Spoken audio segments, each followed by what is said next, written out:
People don't understand their natural advantages, Yeah. and they don't use them. That's bad, number one. But worse, number two, if you don't think you're a good ice skater, or if you're convinced you're not a good cellist, you're not going to go out and try it. But people are buying stocks anyway. Yeah. They're not discouraged. They just think it's a gamble. Yeah. We begin with Peter Lynch. Time magazine has called him America's #1 money manager. During the 13 years he headed the Fidelity Magellan Fund, it was a top-ranked general equity mutual fund.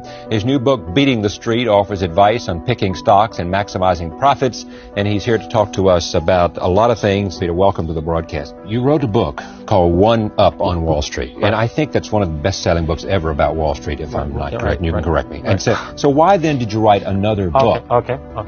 I think the reason I wrote it is I try to explain to people their great advantages, their edges they have, and that they should get involved in stocks. Right. And they should do it on the right basis. This was on the first book. Right. Yeah. And obviously I didn't make a great impression because the percent of people's assets involved in stocks has gone down. In 1960, people had 40% of their financial assets, including their house, in stocks and mutual funds.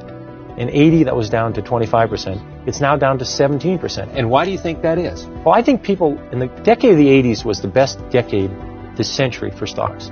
I think people managed to lose money in the 80s doing it themselves because their methods were so flawed. So I really feel as though I wanted people to understand. I don't want anybody to buy a stock. I'm saying if you're going to buy a stock, you should do certain things. Right. If you're not willing to do these things, you should leave your money in the bank. Your philosophy is simple, and I'm remembering this from the previous book. I think we're now talking about the previous book. Correct. Your philosophy was if you find something that you identify with. I remember there was a story of your wife and her hose. Yeah. Your wife kept saying, legs these and are the panties. Oh, you legs, got it. Yeah. The legs and panties. Your wife said, these are the greatest things I've ever seen. Right. And when your wife said that, you knew that this was a product that was better. Right. You used to stay at La Quinta Motel. Right. And the service was better, whatever was better. Right. The price was good. And too. the price was good too. And Yeah. you said, this is a place that I can determine. I, Peter Lynch, can tell that this is a good product, right? That's right. And if these people are making a good product, then their earnings are going to go up, therefore the stock's going to go up. Right. And that's the kind of decision-making process you ought to go through. Right. Do I have it? You've got it exactly right. Well, I don't think people understand there's 100% correlation with what happens to a company's earnings over several years and what happens to the stock. If the company, McDonald's has done very well as a company, the stock has done very well. People worry about too much money supply, what's happened to the price of oil, who's the president, who's being nominated for the Supreme Court, It's all the earnings. ozone layer. It has nothing to do. McDonald's earnings go up the next 10 years, the stock will go up. Yeah, but what they will say to you, Peter, is that, as you know, and why am I telling you this, but anyway, it's fun to tell you this, they're telling you that these other things influence the amount of earnings of a particular company. Yeah. If we're in a recession, people are not going to spend That's as much money on going to the movies or whatever they do. Right. And therefore, you got to pay attention to these other things because they impact on earnings. They are very important, but you have no idea of knowing what they're going to do. Alan Greenspan's the head of the Federal Reserve. Right. He cannot predict interest rates. Yes. He'd be the first to He tell can you. influence them, but he can't predict them. He cannot predict what long-term interest rates are going to be 1 year from now, 2 years from now, 3 years from now. He's even surprised how low they are now. Right. So how am I supposed to predict interest rates? How am I supposed to predict the economy? You certainly remember the recession of 82. Yes. In 1982, we had a 20% prime rate, 14% unemployment, 12% inflation. I don't remember anybody telling me in 1980 or 81 that was going to happen. All of a sudden, we had the worst recession since the Depression. I didn't read about it in the paper. So it's crazy to think about these things. Here's a quote from you. I own Dunkin' Donuts. When you own Dunkin' Donuts, you don't have to worry about Korean imports. You don't have to worry about M2 or M3. These are money supply figures, aren't they? Yep. And what's happening to the money supply? This is the way you make money. If you don't understand what the company does, you should not be in it. If you could predict the stock market, you could predict the economy, you could predict interest rates. If you go buy the wrong stocks, you're going to lose half your money anyway. Right. I'm saying people have natural advantages. Yeah. Let's say what you do for a living is you're involved in the restaurant industry. Right. You supply paper products. You supply kitchen equipment. You help build restaurants. You saw McDonald's. You saw Chi-Chi's. You saw Chili's. You saw Cracker Barrel. You saw Dunkin' Donuts, Kentucky Fried Chicken, Taco Bell. These are all success stories. These were 40-fold. You made 40 or 50 times your money. You don't need to make that kind of money many times in your life, right? Yeah, no. That's all you had to do was follow the restaurant industry. Yeah. People are in industries. They're in the publishing industry. They're in the chemical industry, the paper. Why don't they just stay with that industry? You only need a few stocks a decade. How many good stocks do you need in a lifetime? Instead of people, they're in the restaurant industry. They're buying biotechnology stocks.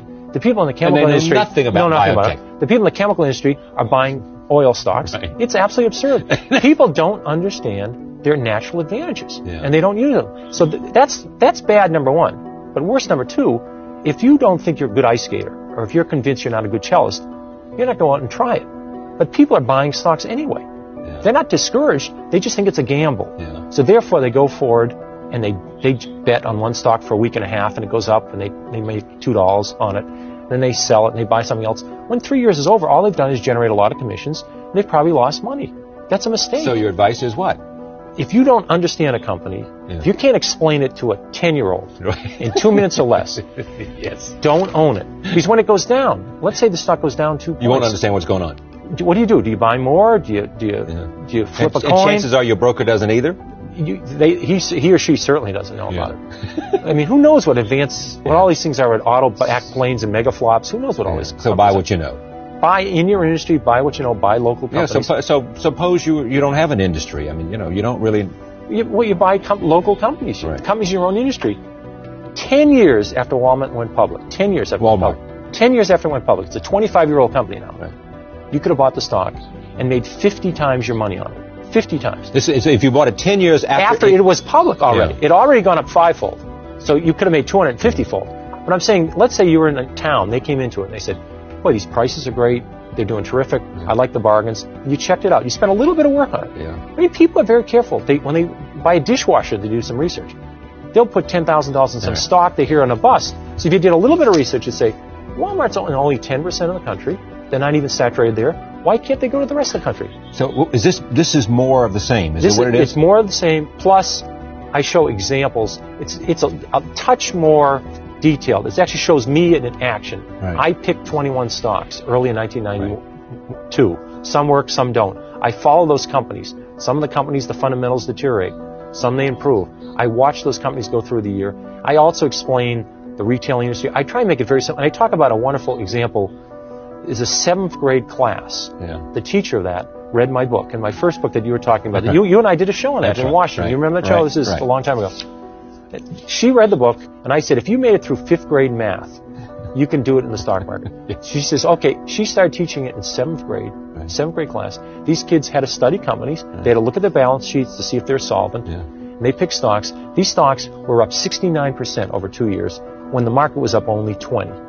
And they picked stocks like Limited, they picked The Gap, they picked Walt, they understood these companies, they also picked IBM. I lost money on that too. I mean, everybody makes mistakes. Everybody did, yeah. But I'm saying this was a school, St. Agnes' School in Arlington, Mass. Right. But in addition, in the decade of the 80s, there was 8,000 investment clubs. These are amateur sort of average people just investing.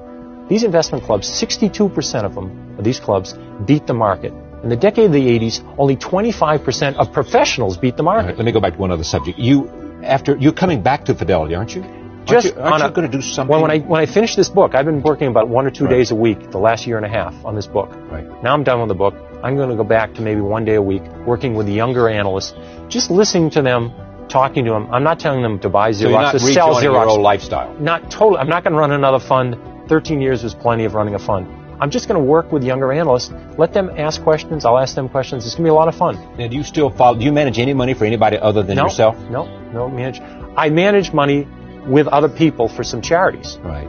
But no, I don't manage anybody's accounts. You're not doing some mutual fund, some pension zero. fund, nothing. I'm out. Went cold turkey. No. All right. Cold turkey, did you? Cold turkey. Now, are you happy you did this? I'm obviously delighted. It's great. And you like your new life? Oh, it's fabulous. Right. Yeah. 4 or 5 years ago, you just said, and I've been managing all this money, I'm going to quit. Yep, that's right. And you went to do what? Well, actually, I wanted to spend more time with my wife and my children. Right. And it was an interesting situation because I loved my job. I adored my job. Right. And I liked outside activities. And when I was young, I wasn't involved in charity work until I was 30. Yeah. No activities. Younger children, you just read them a book and good night moon and they fall asleep and it's all over. When they get older, there's more time involved. So I enjoyed the family. Mm-hmm. I was leaving for work at 6 in the morning. I was getting home at 7 o'clock at night, 6 days a week. This was in Boston? Yeah, traveling 14 days a month. It was just too much. So I said, I said, that's it. I can't take it. And fortunately, I had made enough money to say, I could give up the job, so I didn't have to give up the family or the outside activities. And so what happened then? So you did what with your life? Well, I cut back from about a 90-hour week to a 40 or 50-hour week, and in the morning I make breakfasts and lunches for the kids, and I do the spelling words and the Spanish words, and Carolyn does the math and the science, and I see Carolyn in the morning, and off I go to a place. You have to go, in my opinion, you have to go somewhere to do something. If you stay at home, you wind up answering the telephone or watching cartoons, so or falling asleep, taking a nap. So she does the hard work, and I go.